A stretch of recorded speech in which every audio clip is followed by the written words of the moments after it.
It's no secret that the computer science industry is mostly dominated by men, where only about 20% of the workers are female, and honestly, deep down, I don't like that at all. I want there to be equality, 50-50. So I asked myself, why are only 20% of workers female? So I went out and asked a bunch of female friends why they don't like programming, and basically I came to the conclusion that the programming languages such as C, C++, Java are simply too logical, and that is a big no-no.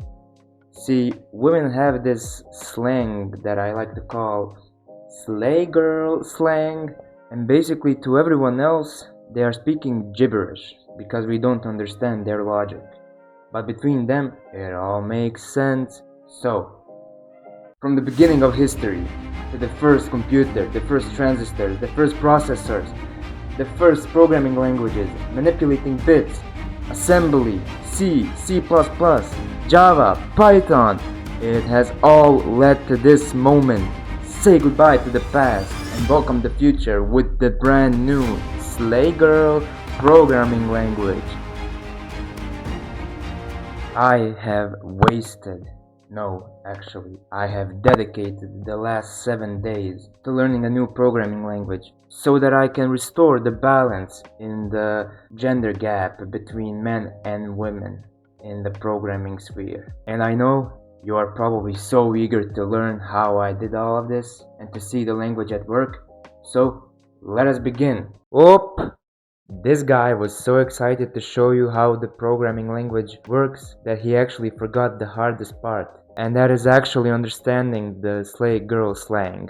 I did say that I spent around 7 days, but actually creating the language took about 3 days. The rest of the days were research about the SlayGurl slang. So I'm gonna be quick and just list all of the tokens I have and explain some of them. Slay, a common term used when someone does a great job of something or looks fabulous. Example, slay bestie, you slayed that, and my favorite, slay queen. Girl math, the calculation one makes to justify purchasing an expensive item, for example a luxury bag, which typically makes the item free. Example, if I wear this every day for a year, its cost per wear is $1.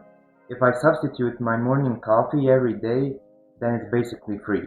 Girl dinner, the lazy meals when you throw a bunch of random snacks and guilt pleasures onto a plate and likely do not invoke any cooking at all, and call it a dinner. Period, a word used to shut down any argument instantly. It means this is final, undeniable, and I am not explaining further. No debate, no discussion, end of story. Diva, someone who is confident, dramatic, and knows their worth. Sometimes a little too much. Can be iconic, serving confidence, or chaotic, high maintenance energy. These are only some of the words that had a reasonable explanation and that I thought were actually worth mentioning. And with that, back to the main video. The first thing you have to do is basically choose a programming language you want to make the new programming language in. I personally chose Python because I thought it would be funny to create an interpreted language that will be interpreted by another interpreted language. And also because Python does not have variable types, so it will be easy to implement them in the future. And the first step I needed to do was to create a tokenizer. A tokenizer is basically when the program goes character by character and constantly checks if the word it has matches a token in its database. If it does, it adds it to the list, and if it doesn't, it continues going until it does. Or there is an error where if we reach the end of line, we say, oh, stop, this is not correct. And we do this so that the language, that is Python, can interpret the new programming language we created. The next step I needed to do was to create the grammar for my programming language, and this is basically the same as the grammar we use for real life languages, where you define where, what, and how code is placed. Basically, I created a syntax. I split this code into two parts. The first part is the syntax of the program itself, and the second part is the expressions. The expressions were a little bit more difficult to implement because you have to remember brackets have priority over times and divide.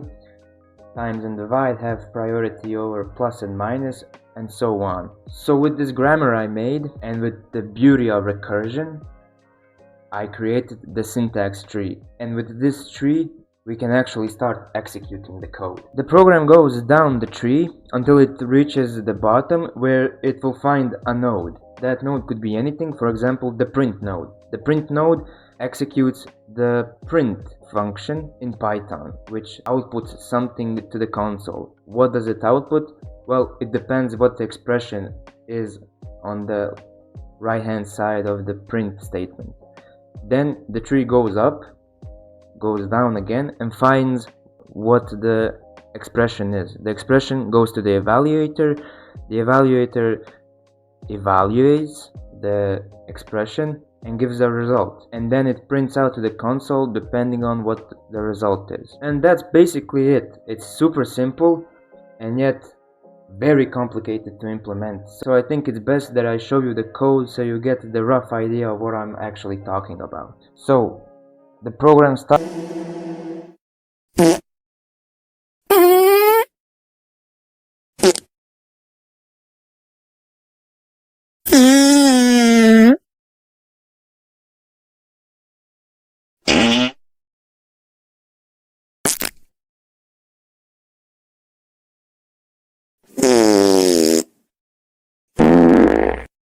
So for the first example, I'm going to show you the general first example everyone shows when they start programming, and that is the hello world program. So how do you actually print to the console? Well, you actually have to use emojis. Yeah, so to print to the console you use the iconic SlayGurl emoji, and to specify you want to print a string you have to put in like double quotes, but here it's two chat bubbles emojis, and then you type hello world.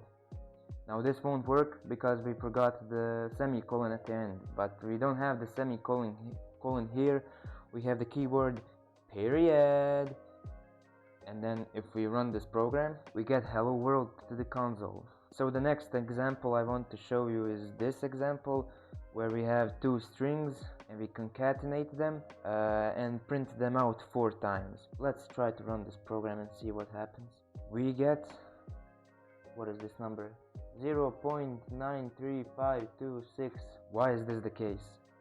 Let's run it again. Again, we have some random numbers, 0, 1, 8, and so on.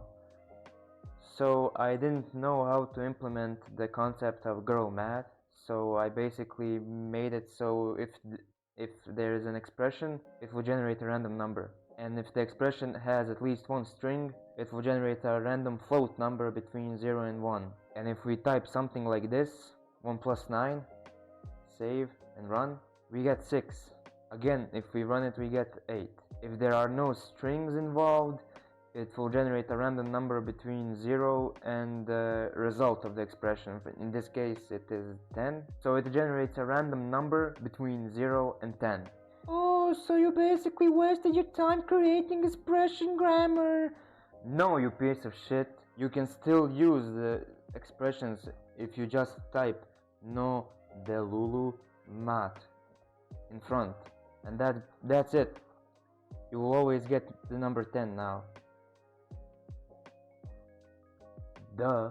The next program I'm going to show you is the next most simplest program I could create, and that is the even odd program, where you type a number and it says if it is odd or even. So let me show you how the code works. So again, we have an emoji here, and this emoji basically means, which is declaring a variable called number. Then we print to the console enter a number, and the keyword diva is an input, and we wait for an input and we store it in the variable number. Fr is for real, and it's a keyword for if, and here we have the know the Lulu math because we want to know the exact evaluation of this expression. And if number mod 2 is equal to 0, then we open a block with slay and close it with serve, so slay and serve. And in that block we have print number is even. Anyways, which is else, we have number is odd. And for the final example I want to show you, this is basically the peak of this programming language, where I actually implemented functions and recursions, and this program basically calculates the factorial of a number, but with recursion. I also forgot to add, there is a secret in this programming language. If we type, and you have to type this exactly like I am typing right now, literally 1 is equal to 1, slay, print peak, period, serve. And if we run this program,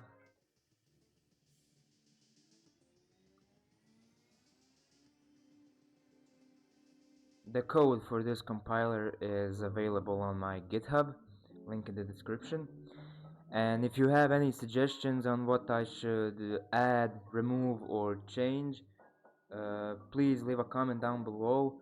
I would love to continue working on this language. I also love if you try your best to understand this language, because I am already in the talks with Google to make this the go-to language for programming mobile apps. And if this goes through, imagine that in 5 or 10 years you can put on your resume that you have 7 years of experience in the SlayGurl programming language. And also I think Microsoft and Amazon are sending me emails, but I'm going